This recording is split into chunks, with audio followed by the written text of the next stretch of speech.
muddo badan ayuu duurka ku noolaa.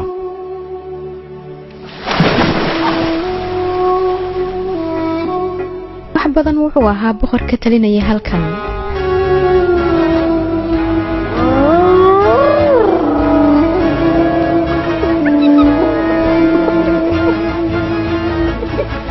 guuxiisa iyo dhogortiisuba duurjoogta kale way ka carari jireen.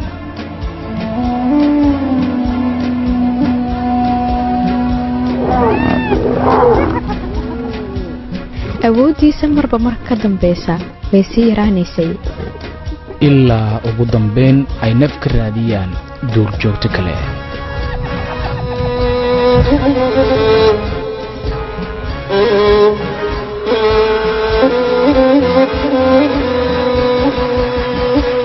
maanta wuxuu u baahan yahay heel iyo garab walaal.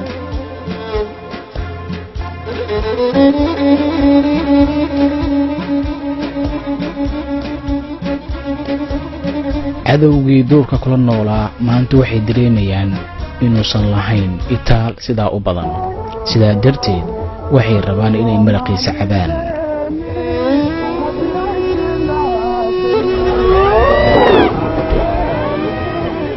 asna wuxuu dareemayaa inuusan ku tabar ahayn kooxdan isa soo bahaysatay. cadowgii ayaa mar qura dhinacyadii ka galay weer culusna way ku ekeeyeen. libaaxu waxa kaliya uu heshanayaa waa guuxa codkiisa. dhurwaayadan waxay doonayaan inay hilibkiisa maanta fayntaan. tirada cadowgiisa oo badan darteed jihadii ayaa ka luntay. wuxuu garan waayey meesha uu xaal ka bilaabi doono. fadhigan wuxuu ka dhigan yahay hab istifaacid ah maadaama hadduu cararo ay ka khatar badan tahay.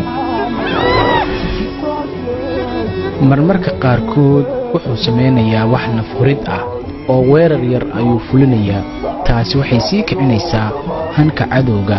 markuu istaagaba jaanis weyn ayay u tahay kooxdan weerarka ah.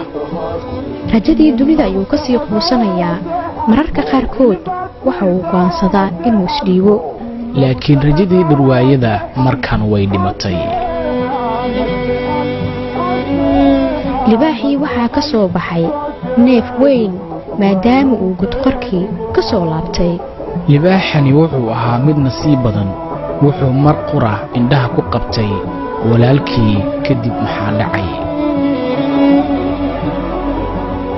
dareenka walaaltinimo marnaba ma dhammaado. haddaba muuqaalkani maxay dadka Soomaaliyeed ka baran karaan? ma laga yaabaa in Soomaalidii kala tagtay ay dib mar isugu soo laabtaan kadibna cadowgooda ay u midoobaan?